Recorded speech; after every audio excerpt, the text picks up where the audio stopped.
Welcome to Breakaway, the minor hockey podcast brought to you by the Ontario Minor Hockey Association. I'm Aaron Wilbur, founder of the Coaches Site, your host. And as always, it is my pleasure to be joined by Ian Taylor, Executive Director of the OMHA. Ian, great to see you, man. Yeah, great to see you, Aaron. I'm loving that hat you're wearing. I know you're on a road trip, so.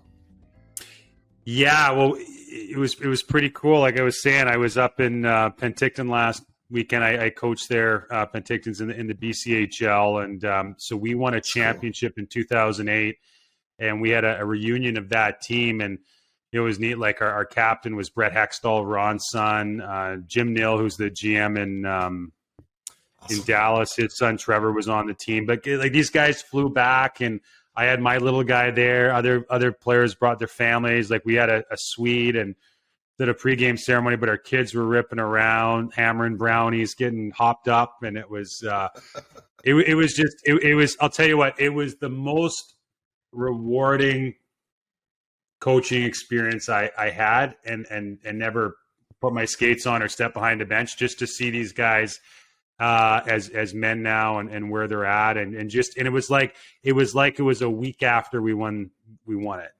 Like nothing had changed. Everybody and I mean, I was a coach. I obviously didn't have the same relationships as the players did, but watching the players as well just reconnect at this stage in life was it was awesome. But it's you know what, man, it's a great reminder of like why we're all doing this, because it wasn't unique to the situation. It was just about when you're on a good team, whether that's a great initiation 8-year-old team or you're on a great Bantam team. Like when you're on a great team, it sticks with you. It matters.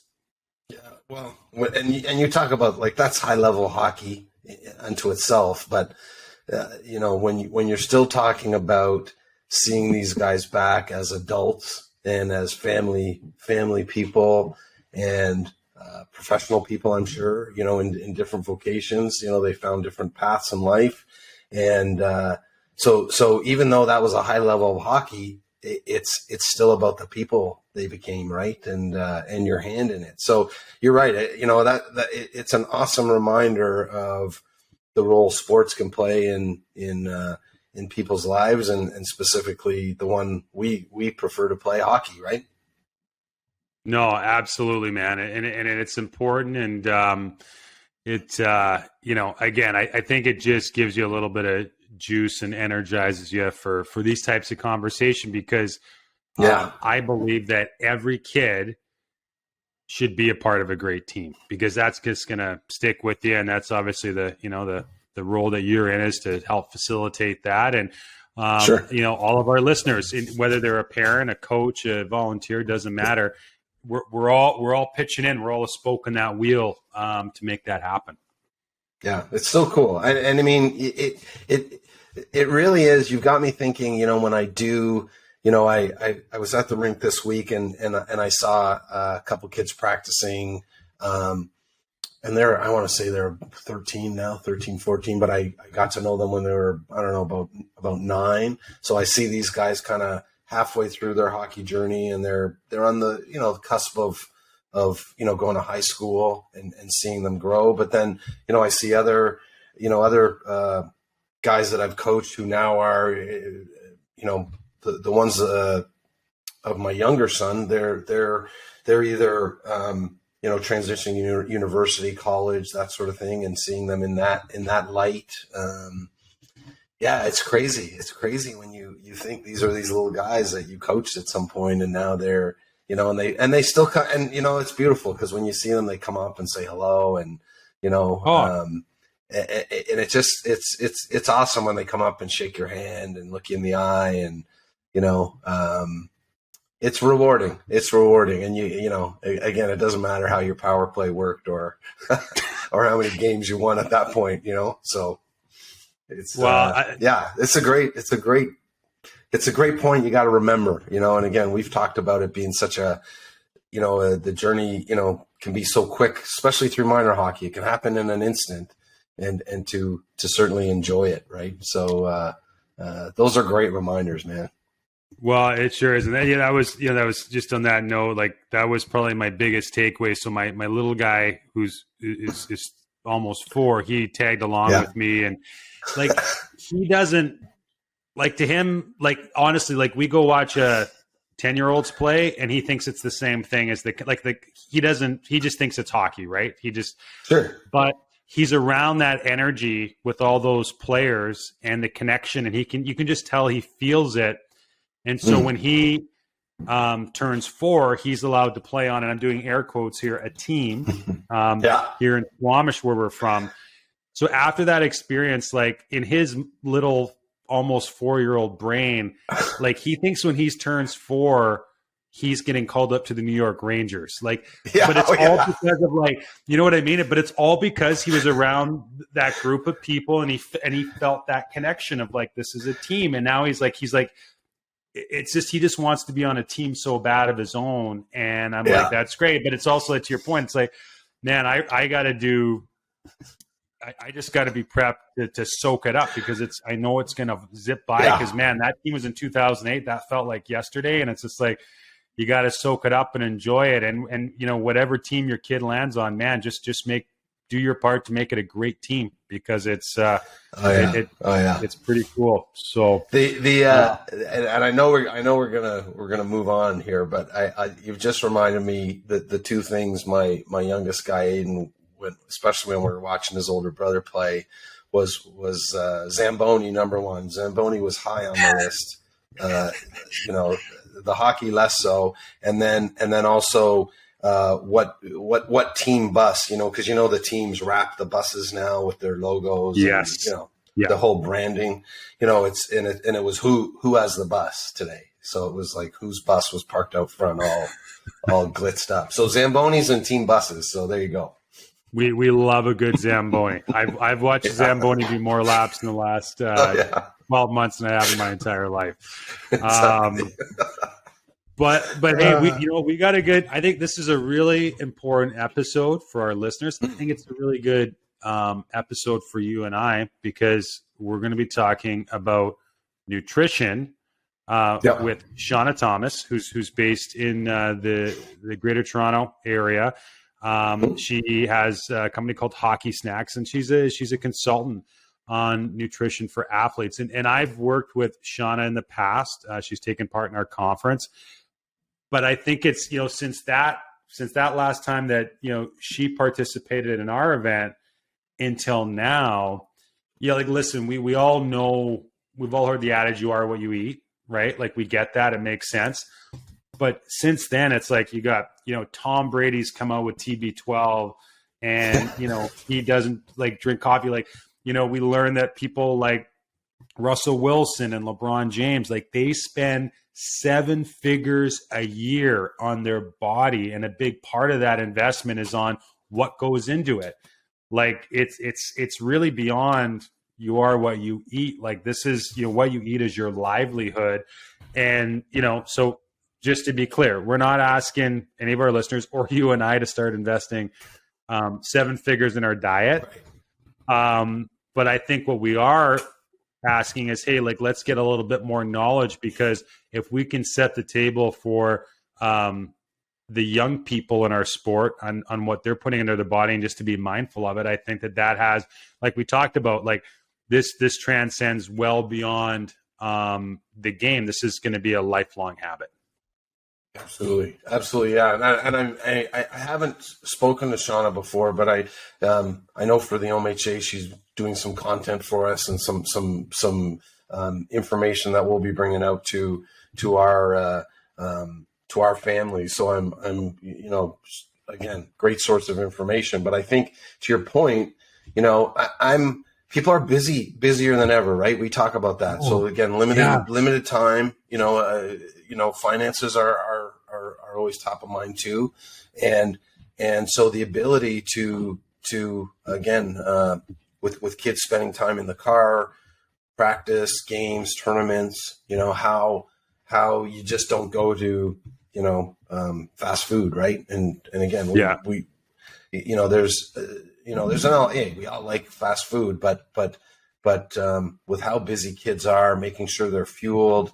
And I think about making sure they're fueled for the school day, right? So that they're they're getting the most out of that as well. You know, they might have been up late the night before because of hockey, whatever the case may be, but making sure that they're fueled and ready to manage that part, you know, so they're learning, they're maximizing that time. And then also, again, being able to come back to hockey ready to rock and roll too. So, you know, that might be the biggest thing I see with kids. And we've talked about it, Aaron, how busy families are, but we're also very scheduled, right? There's a lot of scheduling going on. I'm sure you're living by the schedule these days with a little guy. And so again, what are the first things that goes in those situations, right? You know, I'm sure it's what's easy, right? So it's easy to grab whatever on the go. But so I think that's the one that stands out to me for sure. Yeah. And one thing you said that I think is so relevant today is, the financial investment that families make in nutrition, because just call it what it is. I mean, we're all dealing with inflation. Like, I couldn't believe it. We went on, like I said, I was on a road trip with my little guy, and we're going to the grocery store, and I'm like, man, like I'm having a lunch with a 3-year-old, and it's costing me like $50. Yeah. And I, knowing this conversation was coming up, I'm like, I think that, to your point about the planning, I think it's so important. I know, like, certainly in our family, if you want to get good food in your body and you leave it to just on a whim, I guess, chances are you're probably not going to make the best decision. So having a plan for where the food's coming from, what you're putting into your body is really, really important, because, hey, like, we spent a lot of time in the car this weekend, ate a lot of granola bars. And I've heard, Ian, I can't confirm this, but I've heard that occasionally there's a bag of President's Choice cookies buried in your desk at the OMHA office, and that's what you're fueling on. And we got to change that, buddy. Yeah, well, that could be. There might be some old Halloween candy in there too, quite honestly. Yeah. But I hear bear paws are pretty good too. So I don't know. Yeah, totally. Well, and I think we're all guilty of that, and I find that it's so interesting. This was so relevant. So we were chatting about, like, the time this recording, the NHL season kicked off last night, and just being here on the West Coast, we watched the Canucks play the Oilers, and I don't know the Oilers because they've got this big fancy rink. They somehow, with the board ads, they're able to, I think, do it electronically. Yeah. But they had these big long ads, so it's like the entire zone is one board ad. And it was for, I don't know if you're familiar with chopped leaf. Do they have those out in Ontario? It's like a freshie, or it's like a salad. Okay. Yeah, sure. Anyway, so they have the logo, but then the tagline, and this, I haven't seen this before, it just said, feel good after you eat. And I thought, man, that's, because I noticed that at my age now. Like, if I eat something crappy, like I feel like garbage. Sure. And that's probably my biggest motivation now, is just to try and get good food in me, because I can just feel it. It slows me down. And then I always think back, I'm like, man, like, I mean, you would have done this. Like, remember when you were on hockey road trips and you'd stop at the gas station, and like your parents would give you, like, I don't know, like, just going backwards, so $5 would go a long way, and you just go buy, like, a bag of Doritos, a Pepsi, chocolate bar, no question.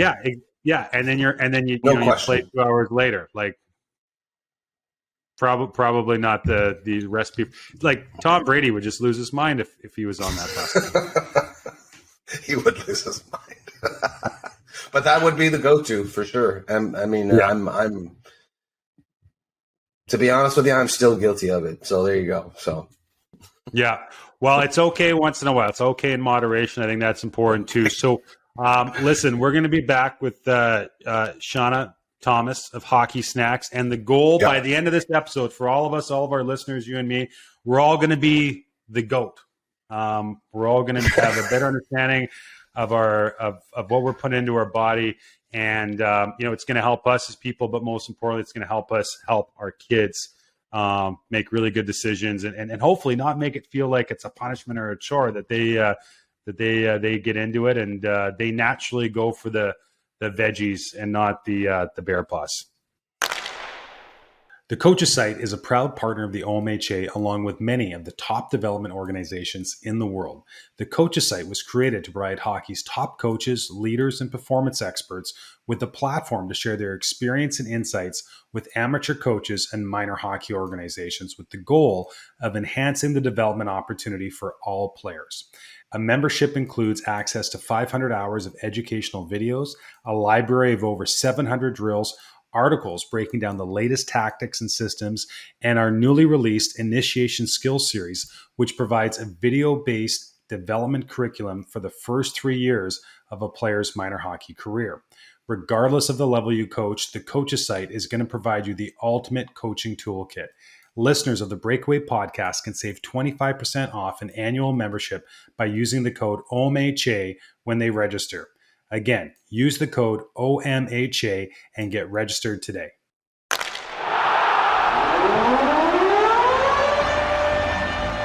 All right, we are back with Seanna Thomas of Hockey Snack. Seanna, thanks for joining us. My pleasure. Happy to be here. So, Seanna, I can recall growing up as a hockey player, and it was communicated to me on a regular basis, like this was gospel. If you want to have a great game, at around 2:00, you get a big giant bowl of pasta with a protein on top of it, and go nuts on the cheese, the Alfredo sauce, whatever. But as long as it was pasta and there's a protein, you were in for a big night. Over to you. Oh, there's so much there. I mean, carb loading, right? Like everybody has heard about it, has talked about it. It's real. It's a thing. I mean, carbs are an essential energy for all of us, especially young athletes. But things have changed. The science has come out that that carbs definitely are necessary for energy and definitely easily accessible energy for hockey players in this particular sport. But there's different ways to go about it now. I mean, how many of us have felt groggy and sleepy after eating, a huge plate of spaghetti and meatballs? And that's not how you want to step on the ice, right?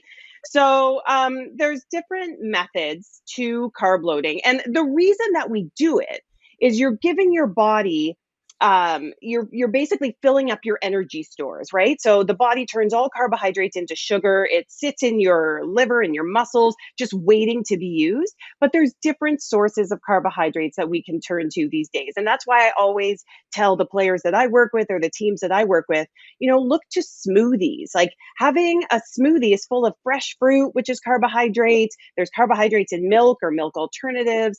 You can throw spinach and oats and all these different ingredients in there that aren't going to weigh you down like a massive plate of pasta. And I'm not saying that there isn't a time and place for pasta.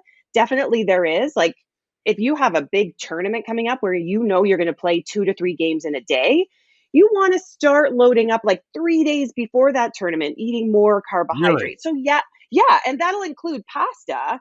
It doesn't necessarily mean chicken Alfredo, massive, huge bowl of it. It's definitely about, I love, in my house, we eat whole wheat pasta. We'll eat different kinds of pasta, but we have it more as like, if you look at a plate as a whole, it's like a quarter of the plate, right? And then we'll have like half the plate will be vegetables and salads and that kind of thing. And then a quarter of the plate is protein. So that's sort of how we like to look at it instead of pasta, in the whole plate with a couple of meatballs on top. Ian, when you look at your plate of pasta, how much of the plate is pasta and meatballs? Oh, 100%. 100% of the plate. Without question. And you know what? That's totally fine. But if you're about to go play a hockey game, maybe not, right? You know what's really interesting? It's like, Aaron, you said 2:00, man. I remember, I wouldn't have that plate of pasta till it was after school. So it might've been 4:00. So there wasn't there wasn't a lot of time. And so, I mean, so that's one thing, but then you would hear, okay, it's about what you ate last night, right? Like last night's dinner was maybe more of a impact on the next day's performance, energy level. Seanna, we were talking in our intro about, like you said, you feel weighed down afterwards versus feeling better. Or, kids got to go to school that day. They got to be alert, energized, ready to learn at school, and then go do their sporting activity, whatever that is, right? So how does that fit? Well, it's tricky. I mean, there's definitely some timings that I talk to athletes about, and it can be tricky, right? These days, it's different. It's different. Kids are so busy. Sometimes they'll have sessions before school, right? They'll have school all day, then they have practice after school and maybe skills and training. They still have to do their homework. They've got so much going on. And to make sure not only that they're fueled for their sport, but for school and focus and growth and everything in between, it can be really overwhelming for parents. So I really like to dial it back and streamline it, to looking at what your child eats over the course of a week. I mean, we all have those days that are beige, right? Where you probably don't have any color in your day, and that's okay. Kids still magically grow on chicken nuggets and and white bread. It's okay, and we need to sort of take that guilt away from the parents. But when it comes to timings, you want to make sure if they are having those really big meals that include a lot of protein and fiber and fats and things like that, that we are allowing about 3 to 4 hours for digestion, just to optimize those nutrients for the kids. So you've touched on a really good point there, and my wife says this to me all the time because I'll say to her, and this will date me, but I'll say to her, hey, we grew up on, you mentioned it, white bread. I grew up on Wonder Bread and peanut butter and jam for sure. And, we grew, we did okay. We were active, and active in a different way. I think we were probably more active in a, unstructured way, whereas today, as you said, the kids are more scheduled, structured that way. So I guess two areas there. One, well, it was good enough for us. Why isn't it good going forward? And then two, the managing the structure of kids. Yeah. So first of all, yeah, it was good for us. But we can always do better, right? And why wouldn't we want our kids to do better, feel better, have more energy, have less aches and pains? Like, one of the things that I love about teaching kids about nutrition is really when you eat right most of the time, and kids are going to be kids, they deserve to have pizza and cake and all the things. But when you're fueling for performance and you eat the right things for your body at the right time, you're actually helping your muscles repair moving forward. You can prevent injuries. You can provide long lasting, sustainable energy. Like, there's so many benefits to giving kids the proper knowledge and the parents the proper knowledge about nutrition when it comes to fueling for performance. Right. So I'm not completely evil. I'm not talking about 100% of the time the kids have to eat, broccoli and salads and smoothies, but definitely, there's a lot of kids that play hockey and they're on the ice 6 times a week, maybe more. And those kids need the right fuel. And you can see the difference between kids that, load up on sugar all the time and have those crashes versus kids that maybe have, a little bit more fiber in their diet or a couple of more vegetables. It doesn't have to be one or the other. It really is about the small tweaks that can make a huge difference. And then when it comes to scheduling, I mean, it does take a little bit of planning on the parents' part, but I do like to give ownership to kids when they hit a certain age, right? Like, my kids, when they were 7 and 8 years old, could make energy bites, could throw things in a blender and make their own smoothie. And they felt really good about doing it because they're like, I made this myself. And my son would be all proud, drinking a green smoothie, walking into the dressing room. He's like, look how healthy I am. I made this. And we'd all make references to Popeye and no one knew what we were talking about. But it was great because he took that ownership over his nutrition. And even now, they're making energy bites and making sure that they have that pregame snack, that postgame recovery snack.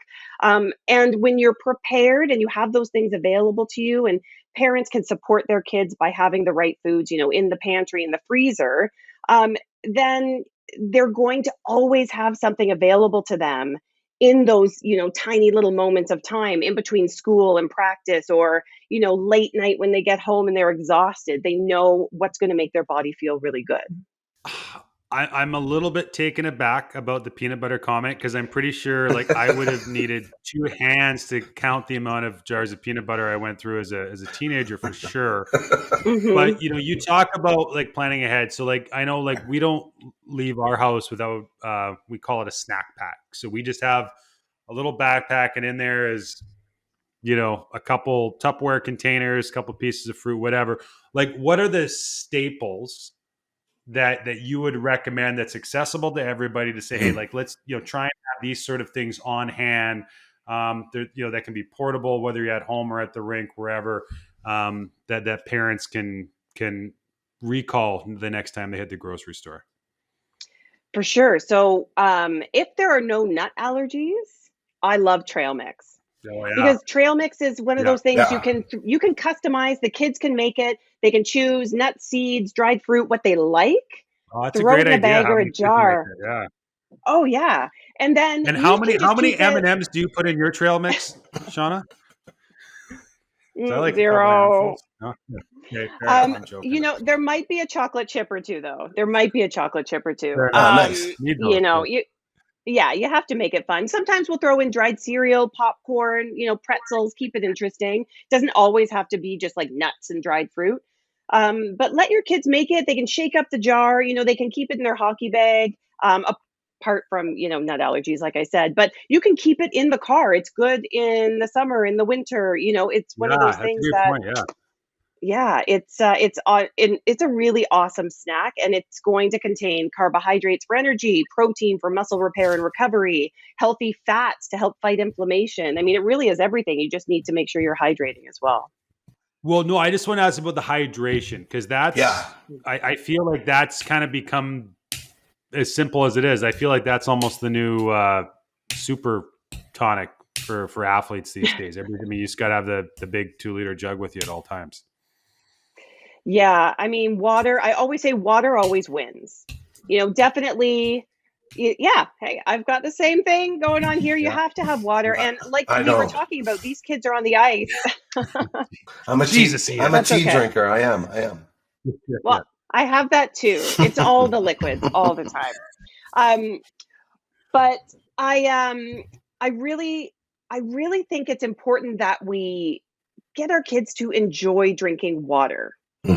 I mean, kids, it's boring. I get it. But it's really what your body wants, what your body needs. And even 2% of dehydration, 2% can cause muscle cramps, headaches, mood and behavioral issues in kids, digestive issues, cramping. Like, it's really important that kids stay hydrated. Muscles need hydration to perform at an optimal level. And when the kids are skating, the last thing they want to worry about is a leg cramp or a stomach cramp or their head hurting, right? We want to make sure that they are playing at their absolute best. And water is a really easy one. And so we'll have bottles with that you can infuse with fruit or citrus. Smart, There's so many sparkling waters on the market now with no sugar in them, that kids can drink, and that counts. Are those, like, we have bubblies in our house? Like, is that good? It's great. I mean, we don't have pop in our house, so the kids love that they can crack open a can of something and drink it. It's really just water. It has the flavoring in it. It's perfectly fine for kids to drink that. And it's portable. Grab one on the way out the door, on the way to the rink, or have them in the car. Careful in the winter because they will pop if they freeze. It's totally happened to me. But it's great. And if we can get our kids to drink more water, that's awesome. We just want to stay away from the super high sugary drinks as much as possible. because that can cause, sugar crashes. And it really is about the association of being healthy and being active and then having all these sugary beverages at the same time. We kind of want to make sure the kids are getting what they need and keep those sugary drinks for, special occasions or every once in a while, just not like every practice. Right. So Seanna, I mean, it's a great point. We leave the house in the morning. I'll have my tea. I'll have it in a container to stay warm. I'll have my Swell bottle or whatever with water, and that's so that's become part of our routine. Probably 5 years ago, for us anyway, or for me, I wouldn't have done that. I would have picked something up, and I probably wasn't drinking enough water. I definitely wasn't drinking enough water, but I like the idea. So there's a habit that's been formed, in over time. But I like the idea of the smoothie. So my wife is a smoothie fanatic. She's got the Vitamix, and it's firing up all the time, and so she does that, religiously. My younger son, he's using a smoothie, but more for the, I guess the muscle growth and repair kind of aspect of it, right? So they've created that habit. But I think about so there's transportable. You can put it in your bag. You can have it after a workout, after a practice. You could have it before. You mentioned again in preparation. But I like the having it available. Like, one, I like the habit, and two, I like having that available right after. That seems to make a lot of sense. And then tied to that is you're not going into your wallet buying something at the corner store, right? You've got it there and then right there, right? So that's hitting a lot of positives, I think. Oh, for sure. And the great thing about Canadian winters is you can make your pregame smoothie, make your postgame smoothie, and just leave your postgame smoothie in the car, and then it's nice and cold and ready for you afterwards. We've done that. Like it's great. And the only difference really between a pregame smoothie and a postgame smoothie is protein. So pregame smoothie, you want to focus on carbohydrates mostly, easily digestible carbohydrates like milk, fruit, that sort of thing. Right. And then postgame, throw in some more Greek yogurt, peanut butter, natural if you have it, and then hemp hearts.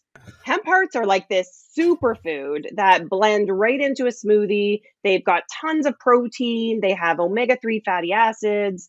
They have calcium and magnesium and all these really great things in them. So I love to throw hemp hearts into a smoothie to just like make a pregame, a postgame, and the kids don't even really know they're in there. That's cool. So now we're going. We're going to hit the road. We've got a tournament this weekend.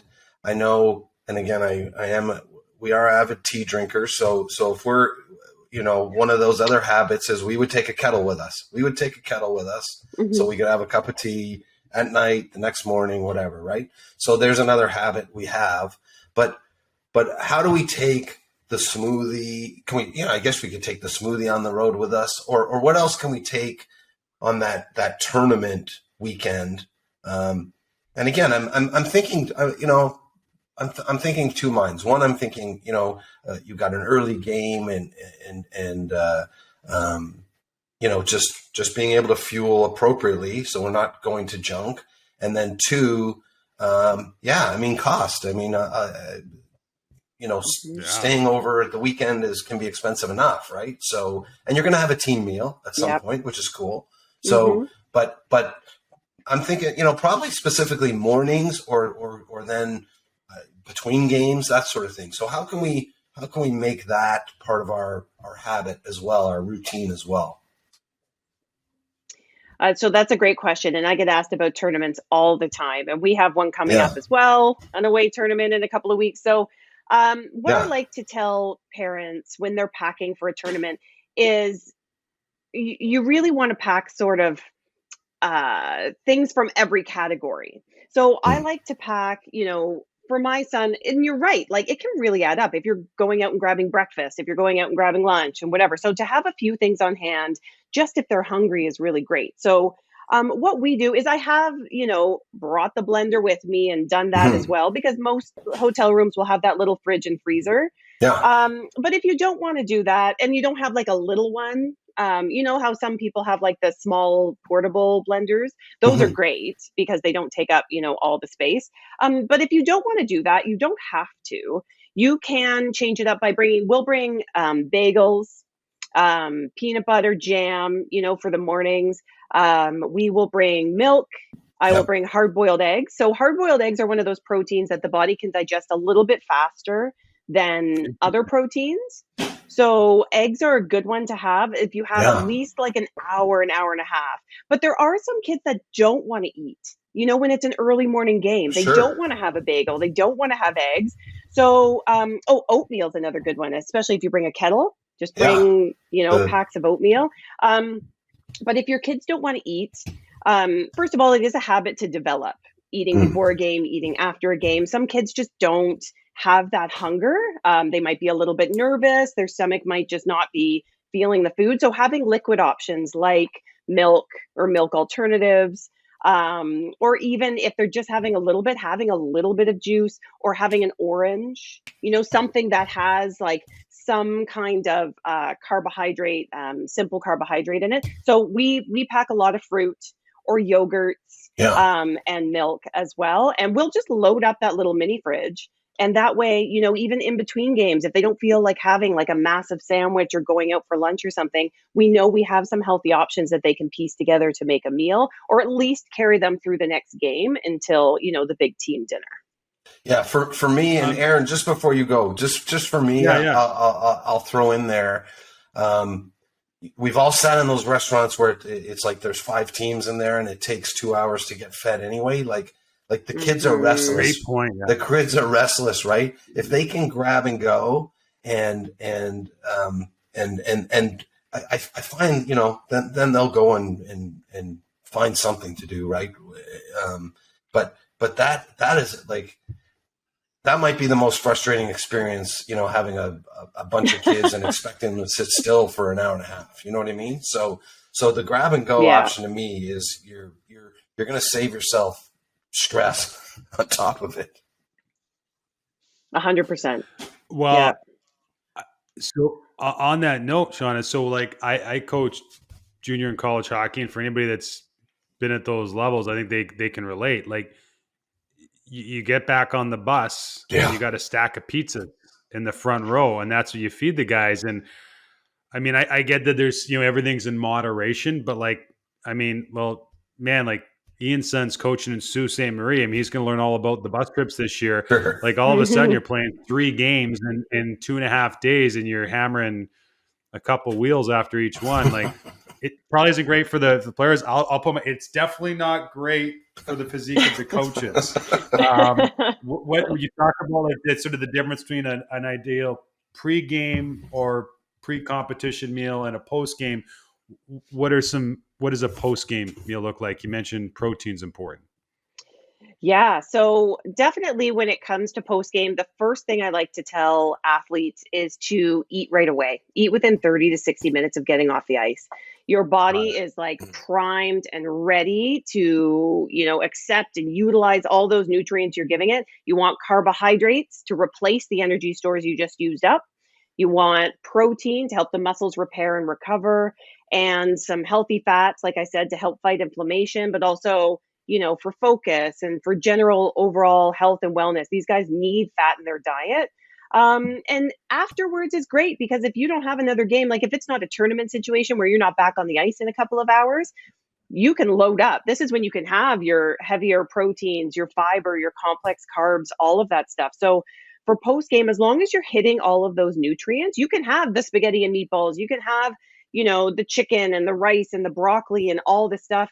And, if you're not having a game for a few days, you can have the pizza, like I always say to teams when they're in a tournament, don't have the pizza in between games, because you know how many teams go out for pizza for lunch and then come back and they just bomb their second game. But I say save it for when you win the tournament, like focus on your nutrition the whole time, make yourself feel really good, and then party with the pizza at the end of the tournament. That's totally fine. But yeah, when it comes to post game recovery, I love, like, my kids will come home. It's usually late, right? It's later. My oldest is 13, so his games are starting to get a little bit Right. later. Yeah. So he doesn't want to have a full, turkey dinner when he gets home. So he'll have what we call in our house the usual. And so the usual is a couple of pieces of whole grain toast, a banana, and some peanut butter and a big glass of milk. And it hits all the marks. It's exactly what he feels like. It gives him everything that he needs, and it's great before bed. That's awesome. That's sorry, Aaron. I just no. So you talked about hydration. I think that's. So I think that's one that's way more acceptable now, right? But both of my guys would. It seemed was at the end of hockey season in the spring. If there was that seemed to be when they had a little bit of a growth spurt, would be in the spring. And we always kind of looked at it as, they were busy all year, and spring, once hockey wrapped up, they actually got a little rest. Right. So, we hear a lot about the need for how important sleep is, but the importance of rest. So how does rest work with nutrition, or are they linked, or are they just independent of each other? Oh, rest is key, and everything's linked, right? When it comes to nutrition and just wellness and health in general, right? Resting is when your muscles repair. Like we always tell our kids, you grow when you sleep, you repair when you sleep.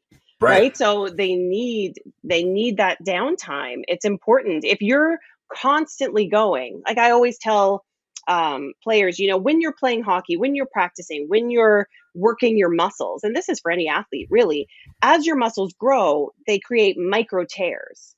And if you don't allow rest and you don't give those muscles the proper nutrition, they're not going to repair. So they're starting in this weakened state.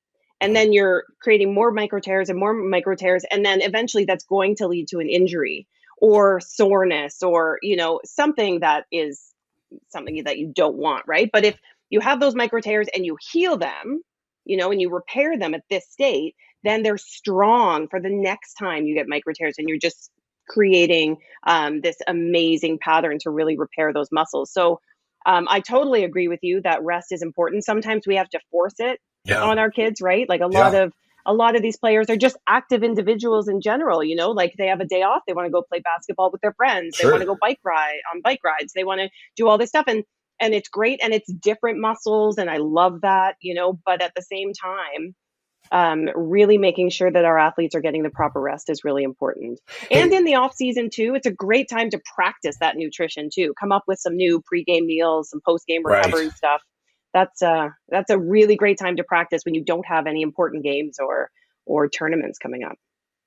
It's funny. I just from my own experience and coming through COVID, for my younger guy, COVID actually positively impacted him in one way. That was as it came in whatever that was, March 2020.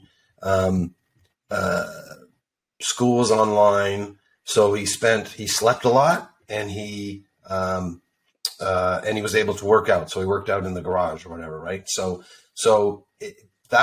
was kind of a late developer, but that window of time significantly impacted, like he grew, and basically he kind of trained and did his schoolwork and slept, like so that was this combination of growth that suited him. So so I tell people this all the time about getting rest, and it does sound like something we've always said, but it's tangible. There's something tangible about it, and I saw it firsthand. So I tell to everybody now about making sure you maximize that rest time. So that's huge, and how it dovetails with a good nutrition plan. That's really cool. For sure. And there's definitely certain things you can do to maximize all of that. Sorry, Aaron, go ahead. Yeah. No, Yeah. I was just gonna say, like in my elder years here, and just trying to make sure that I, don't go off the rails from a health standpoint. Which, I mean, it's tough. I mean, kids are busy, Sure. adults are busy too, and it's man. I'll tell you what, you take your eye off the prize for a couple weeks at my age, and you feel like you took 20 steps backwards. But I would say, like, for me, like, everything begins and ends with sleep. If I get enough sleep, I eat, I just, without even thinking about it, I eat better, I'm more active, happier, better dad, all that kind of stuff. So that's, Yep. yeah, I would agree. And that's so important. And it's tough in hockey because, Sean, you mentioned it, like your kids, you start playing late at night, then you mix in a couple early morning practices, and before you know it, you got these guys under your eyes. Yeah. Um, Hey, so, Aaron, hey, one thing I want to throw at you, because yeah. I think I'm also thinking about this from a coach's point of view. What moisturizer do I use, Ian? Is that where you're going? Well, yeah, we'll talk about that later. Okay. But talking about coaches and like coaches got to read the room too, right? Because I'm just thinking as you were talking there about, if we had sometimes we would have early practice, 5:00 practice, and especially if it was later in the week, a Thursday or even a Friday, after the kids being in school all week, it's right after school. They've probably rushed from school to get home and then brought to practice, and they could be like anywhere, you know what I mean? Like they were not focused. They were tired, or they were jumping off the ceiling, sort of thing. Like it was one of the or the other, and so it became a situation of like kind of reading the room or forecasting. This happened last time we had a 5:00 Friday practice. So this Friday, let's make sure we, maybe it's not the best time to do a lot of like specific teaching. Maybe this is maybe we do more small area games today or something like that. Like changing your practice to kind of fit the ebbs and flows, probably of your season. Well, for sure of your season, but maybe of that week, and knowing, again, kids have been in school all week. They're coming to you kind of, tired or like I say, or amped up, depending on what they've been doing. That plays a factor too, right? Well, it's a great point, Ian. And I would say this is where the conversation goes from that sort of holistic, like we all need to eat healthy and look after ourselves, into the, hey, like this, if we're in the game of winning hockey games or performance as an athlete, like this is a game changer. So just from the couple stories from the work we do with professional coaches. One, we talk about analytics. We think analytics is, how many shots you got, your Corsi, et cetera.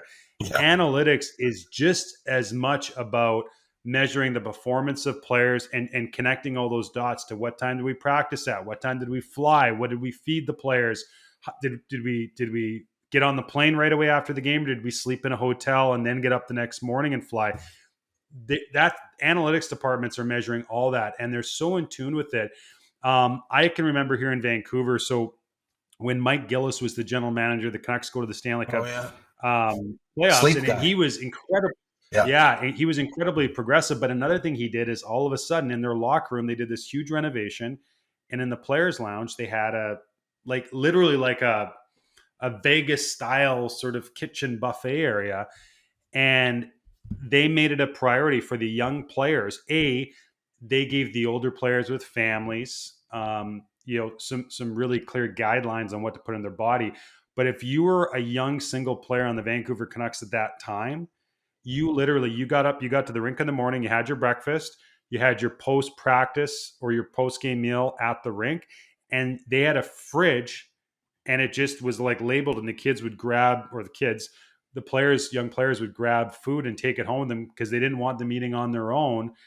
They also developed an app where the players took a picture. If they were at a restaurant, they would take a picture, and it would say like thumbs up or thumbs down. Every single professional sports team does that now. Every single one, because it matters. It matters that much. And I would say, going back to our intro conversation, Ian, mentioned I was in Penticton, so I had to go do like a little quick interview in an intermission, and I come back. It looks like somebody shot my 3-year-old with adrenaline. Like he's just flying around the suite, and I'm like, what the heck happened? And one of the players like, oh, I gave him a little piece of brownie, and I'm like, are you insane? It's like 8:30 at night. Like you clearly don't have kids. Yeah. But you take that into a tournament environment with kids, where like all of a sudden in a 72-hour window, if you're in a tournament and you'd like to win the tournament or be competitive, planning the amount of sleep you're going to get, what fuel you're going to put into your kids' bodies, like it literally could be the single biggest influence on how your team performs, I think. Oh yeah. Sure, I mean, you know what, when I work with these young teams too, I'm telling them they're getting ahead of the game here by learning this information at such a young age. And, they may not have personal chefs and, food labeled for them in their fridge that they can just grab and eat and know exactly the timings, but knowing, like getting in tune with your body and knowing what makes you feel really good, what gives you energy, what, sucks your energy, and what makes you feel really good recovery wise. Those are tools that they'll take with them through their whole hockey career. And, if and when they get to a point where they have the luxury of having food made for them or available to them by a professional, they're going to know exactly what and when to eat. And it's such an amazing, tool for these kids to have at a young age. And they're so lucky because there's so much information out there. But I tell the teams that I work with, I'm like, if you guys really pay attention and start to do this stuff consistently, it's only going to benefit you no matter what sport you play, no matter if you stop playing hockey next year. It benefits you really throughout your life to know what makes your body feel good. No question. So, hey, Seanna, I don't know this for a fact, but I think at some point there was a bunch of people in suits sitting around a board table who were in charge of like a, food company. And they found out that they had to put nutritional information on labels. And they probably strategically said, you know what, if we're going to be forced to do that, let's make it as confusing as possible. Use words that nobody's heard of. Let's make the print as small as we possibly can so that just everybody ignores it. What's like your how to read the labels at the grocery store 101 lesson for everybody? Oh, that's such a good question. So, I'm often asked, what am I supposed to look for in a nutrition label? And a lot of the times, the first thing you want to look at is the serving size. So if we look at a box of cereal, just as an example, you can have anywhere from half a cup to 2 cups as a serving size. So it's not the same across the board. And I don't know about you guys, but when I pour a bowl of cereal, I'm not putting half a cup in the bowl, right? So if the serving size on the nutrition label is half a cup, and you're putting a cup and a half in your bowl, you have to triple all of those numbers. Great point, yeah. Right? So that would be the first thing I would look at. The second thing is there's a recommended daily intake, that is sort of made up by the government about, vitamins and minerals and nutrients that you need. Sugar is not included, has no recommended daily intake. Really? So you'll notice there's no little percentage beside the sugar. But the World Health Organization suggests that we only have about 20 to 40 grams of added sugar. So not the natural sugar in our fruit and our milk and whatever, but added sugar a day. But the funny thing is, no one knows what 20 to 40 grams. I would say, like, what is that? Is that like the size of my pinky or whatever? So 4 grams is 1 teaspoon. So if you're looking at 40 grams is 10 teaspoons of sugar, one bottle of a very popular sports drink contains over 10 teaspoons of sugar. Has like 56 grams of sugar in it, I think. But everyone looks at that and goes, okay, whatever. I don't know what that is, right? But when you start to really look at it and go, okay, this breakfast cereal has 12 grams of sugar per half cup serving, I have to triple that. I'm actually having 36 grams. Oh my God, I'm almost at my daily limit, right? So kind of looking at it in that respect gives you an idea, of, how you're going to feel and what that does to your body. So I really like to look at the sugar intake. And then I like to look at not only the nutritional label, but the ingredient list, because there it will show you, okay, if this looks like it has a lot of sugar in it, like, oh, there's 9 grams of sugar in it, but it's from a natural source, or you're looking at the side of a honey thing or whatever, right?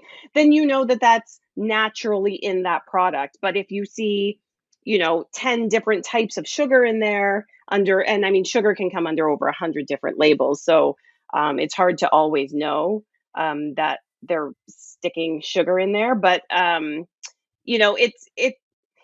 it's definitely a good idea to look at, how much sugar is in something, how much fiber is in something.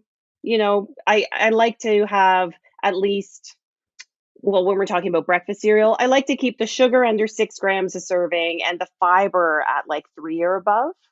And then that's pretty good. So Lucky Charms is not going to be your ideal cereal.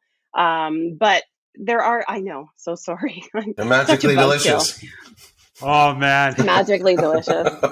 But there are still some really great cereals out there. And products that if you look at that side of the label, look at the serving size, look at the sugar, look at the fiber, and go from there. That would be a good start. Don't overwhelm yourself with like everything on there.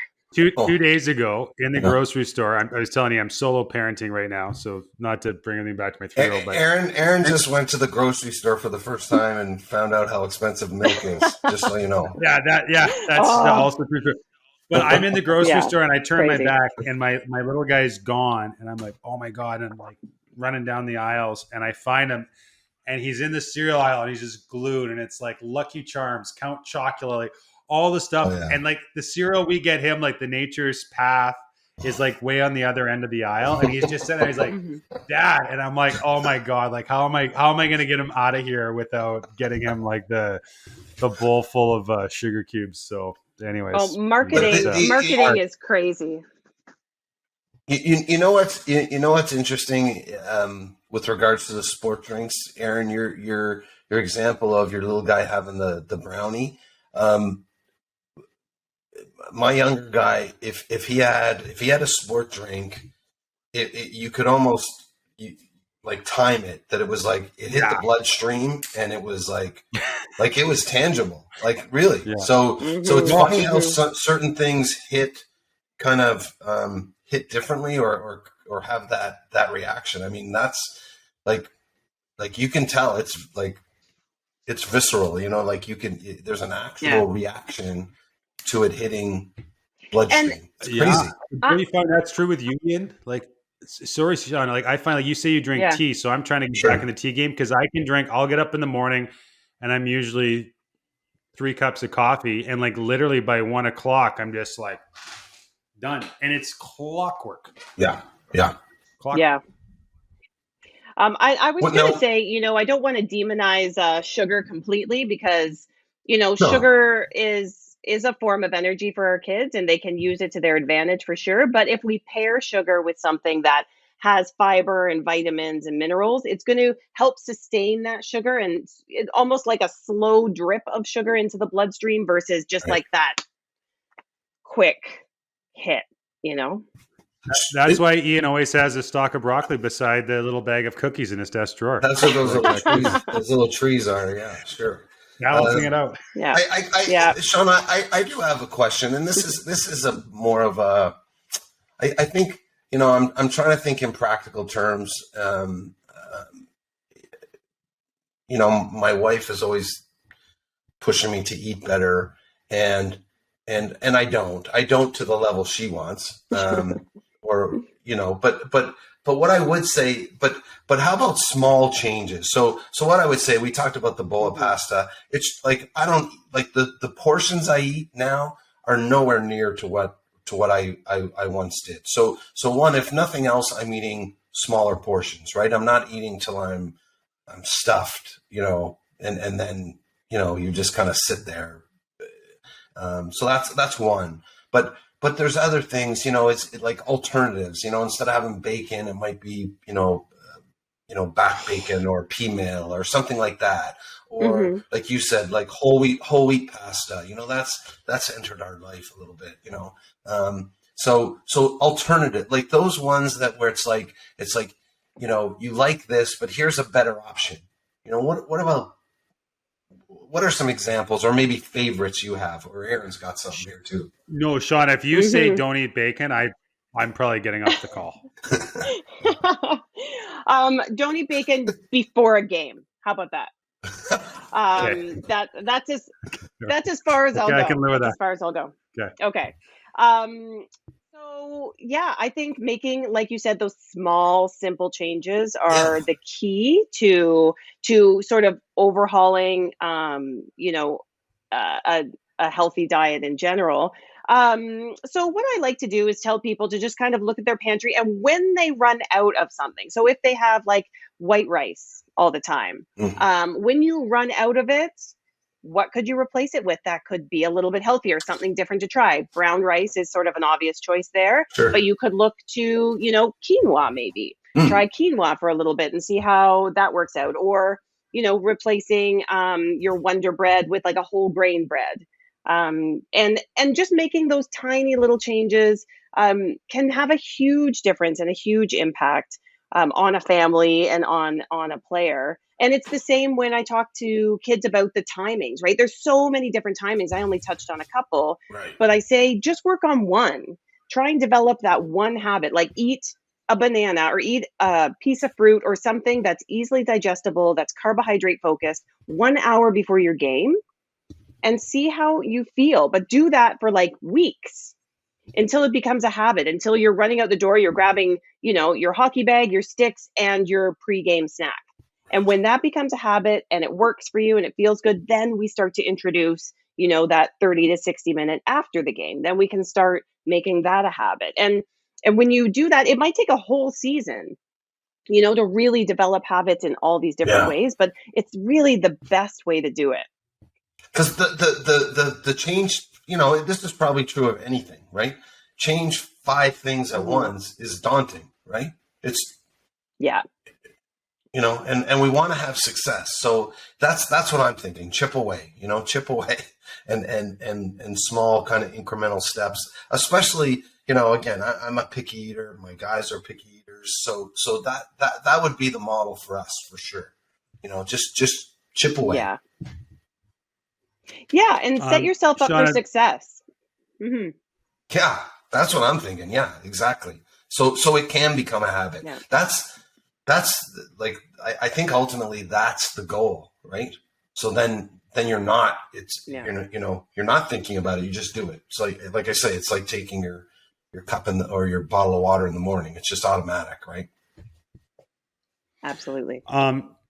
Seanna, so this has been incredibly informative. And I think that, from, when we look at how our game, and Ian and I come on here all the time, we talk about how the sport of hockey instills life skills that are going to serve young people long after they've played their last game. And, I know one of the more influential moments in my life was when, just through the work we do at the coaches site and working with a lot of professional coaches, you'd go with these guys and I would say like, the top female coaches as well. And they're like, oh my God, like they're in their 50s and they're just in unbelievable shape.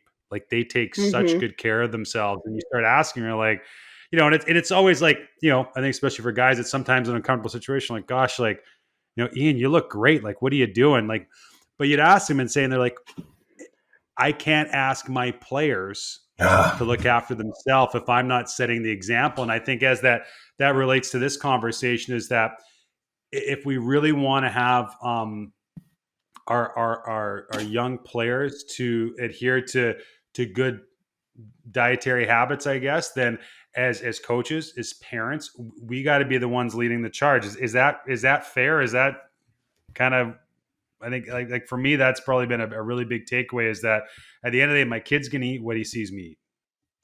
Absolutely. We have to be the examples, and it sucks sometimes, I'm not going to lie. Like, I love healthy food. Like I'm lucky that way. I do enjoy eating vegetables and all that stuff, but it's one of my son's birthdays today, and we're going to have cake, and there's going to be treats, and Yes.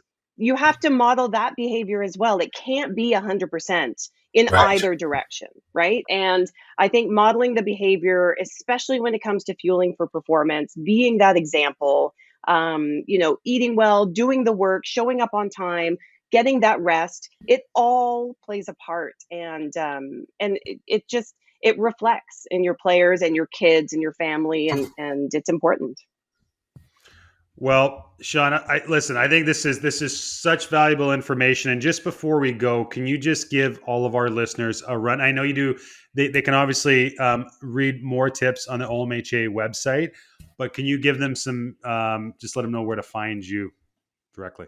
Absolutely. Yeah. So I am on Instagram and Facebook. You can find me at Hockey Snacks. I'm All also the have a things. new website, all the things. I'm on all the things. Yeah, the new And website's I great, by the way. Great job on that. Oh, thank you. Thank you. And that's SeannaThomas.com. So it's incorporating, Hockey Snacks and all my nutrition business that I do. So you can find me there. Just search me or Hockey Snacks and you'll find me. Cool. Well, Ian, I'll tell you what. So I know we talked about Ian. We're going out for dinner in Oakville in a couple of weeks. So this is your mission. You got to find us a place with quinoa, steady supply of water.